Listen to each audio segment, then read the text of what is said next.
done this enough times you'd think I know how a camera works. Hello, World Wide Web, I'm Dr. Shado, the internet personality, the best hair, and this week we're finally going to be taking a look at the Blair Witch Project. Released in 1999, the Blair Witch Project is remembered not just for making gangbusters at the box office off of a comparatively minuscule budget, but it's garnered more than enough ire from me for being practically solely responsible for kicking off the found footage film industry, which now, 2 decades later, is still a thing I have to deal with. Because what's better than shaky cam, no budget, and a complete lack of star power? You can tell I've been putting off this review for a while, but I mean, the people want horror. The Blair Witch video game just came out in August, and YouTube keeps kneecapping my videos, and I'm trying to do anything I can to stay relevant. Nevertheless, the Blair Witch Project stars Heather Donahue as Heather Donahue, Joshua Leonard as Joshua Leonard, and Michael Williams as Michael Williams. Teen filmmakers intent on making a documentary on the cheap about the legend of the Blair Witch. However, their simple several-day-long hike in the woods with giant frickin' backpacks through the rain and cold somehow turns out to be very unpleasant, and even worse, spooky noises abound. Yeah, I know, it's supposed to be scary, but the only reason anyone thought it was scary was because it was bullshitted by the marketing campaign to be a real story, real footage. It wasn't real. The Texas Chainsaw Massacre was also marketed as a true story, but at least that was based on the murders of Ed Gein. This was just pulled out of someone's ass. But anyway, let's take a look at the Blair Witch Project. After I pop over to the store for some Dramamine. Once the opening text is ensuring you this story is totes reals for realsies, we are then introduced to the start of the quote-unquote found footage, with Heather Donahue, a budding indie filmmaker who is starting her documentary on the Blair Witch by documenting her documentary. Documentaryception. Either way, she soon meets up with her cameraman, Josh. So I got the CP up. Good. That's important, because that's what we're shooting on. One of the things about this movie that's supposed to add to the found footage feel of it was that pretty much all the dialogue was ad-libbed. Can you tell? The exhausted man hauling the extremely expensive, important, and heavy equipment around for the documentary isn't the only one coming along for the trip, of course. There's also Mike, who, unlike Josh, doesn't already know Heather. He's just hired help to get this documentary off the ground. Thank you for getting the equipment together. We've got so much fucking battery power, we could fuel a small world country for a month. Which explains just how in the hell they managed to film for a frickin' week without ever having left the forest, pretty much non-stop. But it does bring into question how the fuck many backpacks full of tapes and film they just so happen to stuff into their bag of holding along the way. Next up, grocery store. Oatmeal raisin, baby. One of the little anachronisms in this movie, Powerbar didn't offer that flavor back in 1994, but no big deal. Time to stock up on all the lovely things we're going to need for this review.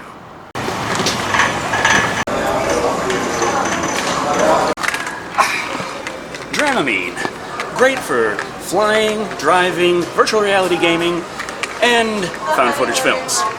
You can call me crazy, but when the atomic bomb comes, I'm gonna still have something to eat.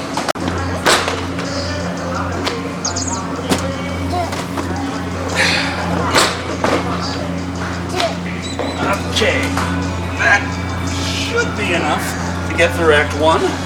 But they don't just hit the town to stock up on Air Puff Sugar Delights. There's also the interviews they pull on random, unsuspecting people just trying to do their job. Have you ever heard of the Blair Witch? It actually sounds kind of familiar. My older sister went to Blair High School. Ah, so that was like the nickname of every teacher. Got it.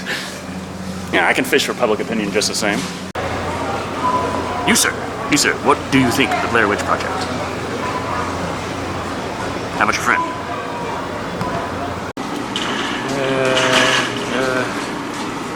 No, they don't even know anything about the Blair Witch Project. Excuse me? Yes? What do you know about the Blair Witch Project? Oh man, the project or the Blair Witch itself? Specifically the project. The project, I think it's a project that went pretty wrong, horribly wrong, I'd say. You know, I do give the kids credit for trying, you know. But when it comes to witches, it's something you don't want to mess with, especially in the woods. Fair enough. Thank you. Most importantly, though... Tell me a little I don't bit want to more go about... cheesy. I want to really avoid any cheese. God damn it. Don't worry. I'll be back for you. Heather wanted to take this horror movie seriously. No one-liners, no zombies, and no motherfucking chainsaw hands. God damn it. And clearly, the least cheesy thing they could do is put on a face for the camera where you change your voice to be less Graveyard Girl and more Ask a Mortician, and head to the local cemetery for your spooky tale. It is a small, quiet Maryland town.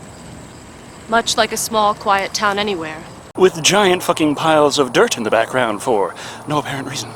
If, unlike me, you actually pay attention to what they're saying and the plot that's been set up, there's a mention here that the cemetery is home to a whole lot of dead kids, children lost during the 1940s. Few in town say there was anything particularly unusual about that, but legends speak of the Blair Witch. Oh, have you heard of the Blair Witch? Oh, yeah. Well, after a marketing campaign like that, I'm pretty sure that the tale of the Blair Witch spread to Amazonian tribes who haven't had contact with the outside world for centuries. The interviews around town are your usual brand of campfire ghost stories. There was a time long ago where things seemed okay, but kids were disappearing, people were being weird as shit, and generally it all ends with crazy people and dead children, so all in all, not a good time. The creepiest story about her. No, kid, I didn't get creepy for this one. The man can only script so many of my reviews. Ain't I right, Skybutt? With all the tales of how it all went down, there is one that stands out, and may in fact be important later. He made one face into the corner, Really? and then he would kill the other one. And then when he's done with that, he'd grab the one out of the corner and kill that one too. You know, I was pretty sure that a movie about a witch that kills a bunch of people would have involved rituals, but wasn't really expecting that one. Said in court that he couldn't take the eyes on him. He could feel the eyes watching him. That's why he made him face into the corner. Ah, gotcha. But do you mind explaining why I never thought to bring them down into the basement maybe one at a time? Their little foray into interviews doesn't end here, though, as they get a lead on yet another person who might be worth interviewing. Mary Brown, the town nutcase. Kind of crazy lady. How was she seen by the community? Crazy. Just heard about this poor old woman that the entire town picks on and thinks she's crazy. Let's go over there and bother her! Which they do, introducing Mary Brown, played by Patricia DeCoux. The reason she's so important to interview is not that she's insane, believe it or not, but rather, she is said to have actually had a real encounter with the Blair Witch. Only on her arm, on her hands and everything, it was like hair, like a real dark, almost black hair. Or David Hasselhoff. It was dark that night. Thank God she's not in the film business, man. Can you imagine? She thinks she is in the film business. She also says she's a ballerina. Heather, if you want to portray her as crazy, maybe actually show the parts where she's saying all these things instead of just saying, and guys, by the way, I totally swear when we turned the cameras off, she just started throwing poop everywhere. But that's all the townsfolk we have to bother today. It's getting late, and our filmmakers have to hole up in a Motel 6 for the night. They'll be fine. They brought all the emergency provisions they need for this harrowing adventure. Here I go. Drink! I fucking hate scotch. Ooh, hell yeah! All the camping essentials right here. Is this bottled water? The following morning is when the real adventure begins. This is going to be the on-site scenes for the documentary, so it's time to head out to the spooky, spooky woods. Hell, along the way, why not stop and chat with a few spare fishermen about the backstory some more? This is less the historical accounts, though, and more the older gentleman insists he saw something that can't be explained, and the younger man saying it's because he didn't see a damn thing. No, you're full of it. I'm not full of it. So I was drinking that day. I drank how is that that day. related to the story of Coffin Rock? Because it's the same movie? Yeah, I don't know, I better ask around. Hello, is there anything that you know about Coffin Rock? No, I don't, but I do have some visuals. Visuals? Mm-hmm. Rocks and coffins? Yes, Are they related to the Blair Witch? most likely. Okay, how about the Blair Witch Project? No, just no. Okay, just the Blair Witch then. Okay, thank you very much. Thank You're you. welcome. Excuse me, sir. Do you know anything about Coffin Rock? Coffin Rock. Is that a drink or something? Wait a minute, dude. Are you following me? No, drink. Great. Thank you very much. See you. Safely escaping from human contact, they reach their destination, the woods. Specifically, the woods near all those little landmarks that would be the perfect backdrop for their spooky-ooky tales of the Blair Witch. I see a dirty behind. No, trust me, guys. In black and white, it's terrifying. That's the angle they're going on for the documentary, soon reaching Coffin Rock, where Heather reads out the tale of Coffin Rock, that people wandered in here only to find a literal house of corpses, built with men like they were bricks. Blood at the edges of the hemp indicate that this act had been committed while each was alive and able-bodied enough to struggle. Yeah, we're gonna spend all this time driving out to this location, dragging along all this gear that we can barely afford for hours and hours, but another take? It's too much work. The story goes that the brick bodies were all mutilated and shit, had writings on their faces, that kind of stuff, but when the people fled the scene to find some police and take it in, upon returning, it was gone. Not like it had never been there, just cleaned up really, really fast. The search party claims that the stench of death was still thick, and whomever had taken the bodies had done so in a matter of hours. Have you ever seen a Sarah cleanup detail speedrun? Because it was just like that. With the darkness setting in, though, that's all the on-site filming they can manage at Coffin Rock. Time to set up camp for the night. Evidently, these woods are frickin' huge, and the day's already gone before they even get close to reaching their next destination. However, a happy night camping out in the woods has more horrors than Mike farting all night long. One of them could have possibly been an owl, but the other one was like a cackling. It was a total cackling. You might be wondering why, if there was cackling, they just so happened to not get it on film, but, I mean, Heather did specify no cheese, so I figured they did actually record it and she just deleted it out of disgust. After the next morning's antics, such as Mikey's chesticles, a dead animal, which I am not showing, and Heather taking a piss, which I am showing, we see the group starting to show a few cracks. Hiking off trail for hours and hours, days in a row, will do that to you. The guys are beginning to doubt Heather's pathfinding skills as they go on, and on, and on, through the woods. However, they find something. Whoa. What is this? Dude, guys. Do you remember something that Mary Brown said the other day? I swear, there's a very important thing she said about rocks, but it didn't seem that important at the time, so we just, didn't put it in the movie. Swear we got it, though. She probably said something about rocks, most likely a biblical reference, dunno. But the point is, there's 7 rock piles, just like the 7 victims in the other guy's story. Okay, may as well camp out near the spooky rocks, but what's this? Mysterious noises of, footsteps and breaking twigs are surrounding them. Which doesn't so much harm them physically as work to break down the group even further, as Heather wants to document everything, but the guys are like, you know what? We've done our filming, it's time to get the fuck out of these woods. Except it's taking them a damn long time to reach the car. I think we should camp. Get the fuck out of here. Why? Because you don't know where we're going?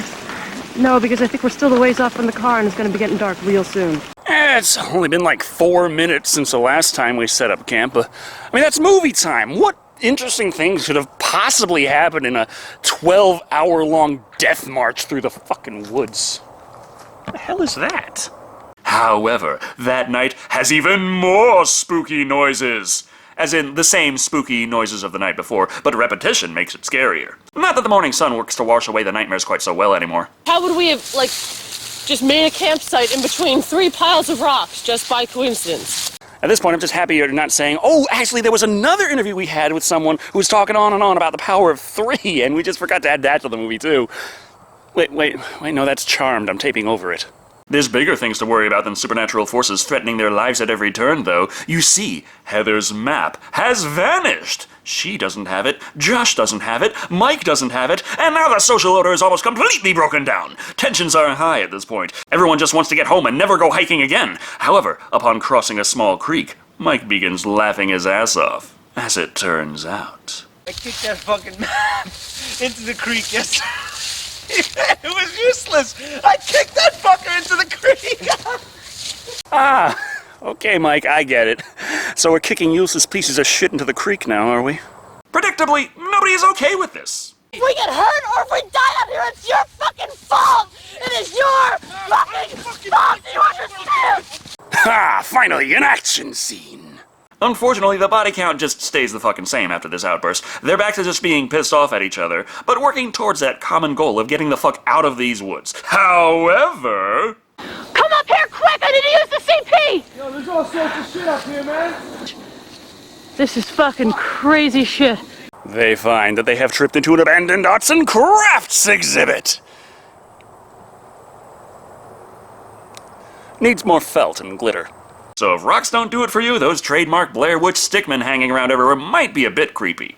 As expected, that night they still don't make it out, but instead, something happens. Go,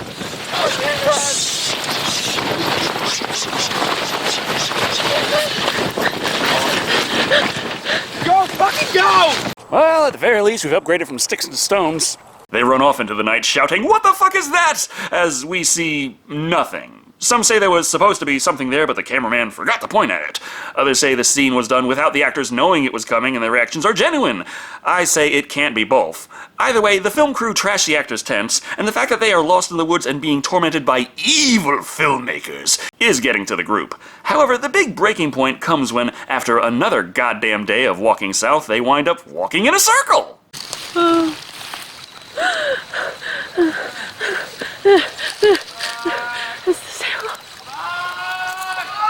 Which even more trivia on IMDb claims is just something they really didn't know about it. The actors really did just walk south for fucking days and days, and they really did wind up at the same fucking log, and that was their candid reactions.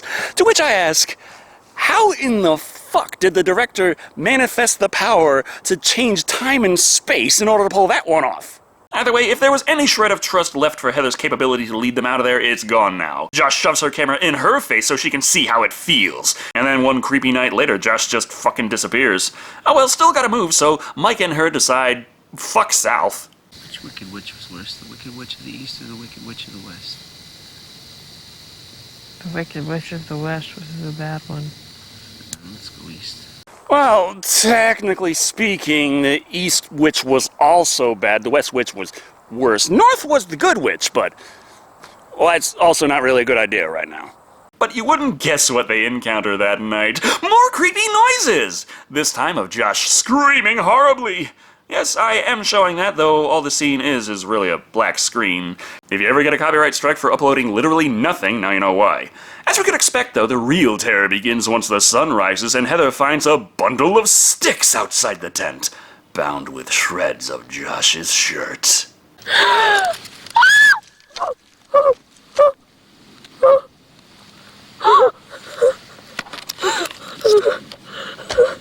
Oh, Jesus Christ! Oh man, these just never look like they do in the picture, do they? The takeout container of Josh is a bit more for Heather to take in, but she doesn't mention it to Mike. This is a point in the movie where she's feeling terribly remorseful, and of course gives us that extreme close-up that is even more recognizable than the Blair Witch Stickman. And it's all because of me that we're here now.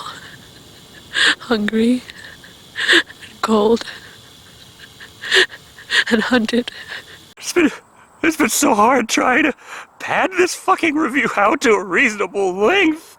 How many goddamn jokes can I make about things gonna go bump in the night? And trees. Oh, we found some rocks. Oh, we found more rocks. Look at these fucking rocks. Oh, God. Oh, where did I put that cheeseburger? After that short break for a nasal endoscopy, the night continues with more odd noises. This appears to be Josh calling for help. Even Mike isn't convinced at this point, though, but they follow the voices anyway. This leads to an old, dilapidated house. Inside, there is, well, just about what you'd expect to find in an abandoned house. Lots of decay, dirt, probably mold. I wouldn't suggest breathing. However, the children's handprints clue us in that the film crew has been through here, but Mike swears he hears Josh in the basement and rushes forward.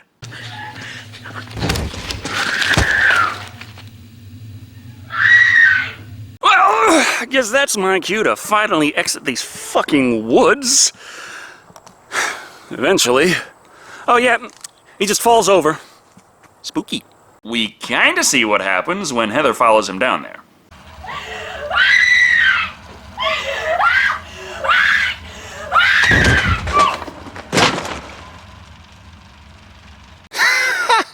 because the guy had told them about that story of the guy who did the killing and told the one to stand in the corner while he killed the other one and then killed the one later. Oh, well, at the very least they did actually film that part instead of just having Heather fucking die and then turn over and croak out, "Oh yeah, I remember, someone said something about this." But anyway, that was the Blair Witch Project. Still not a fan.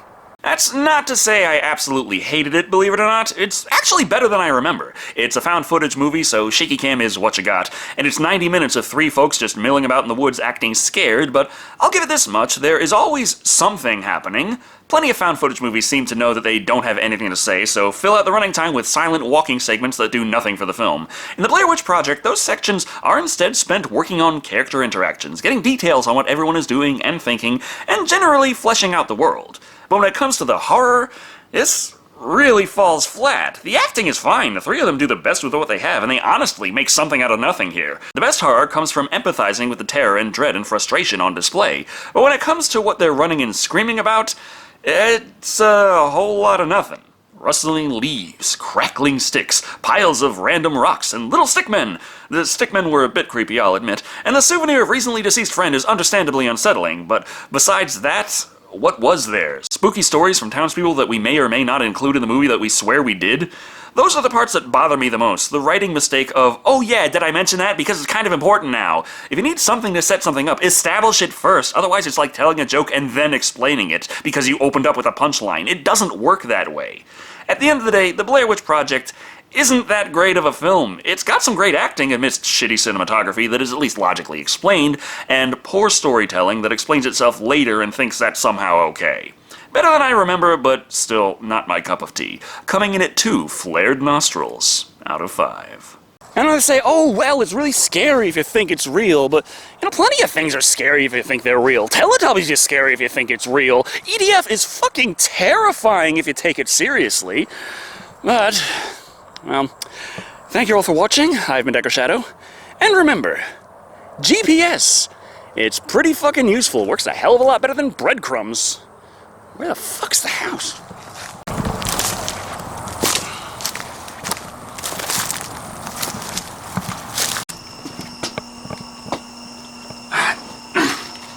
Oh God, finally. Back in civilization.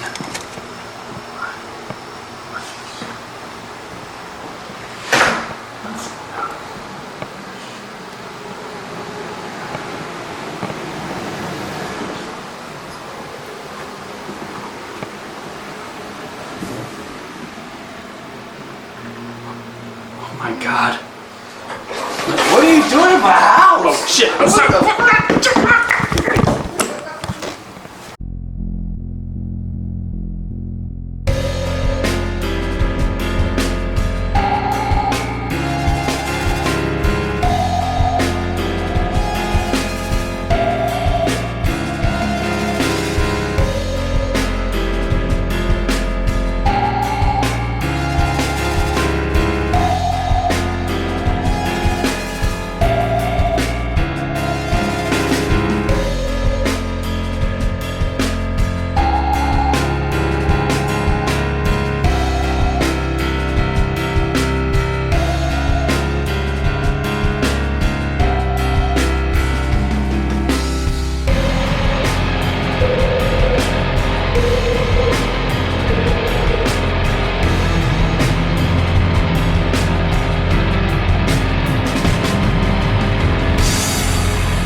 I see a dirty behind.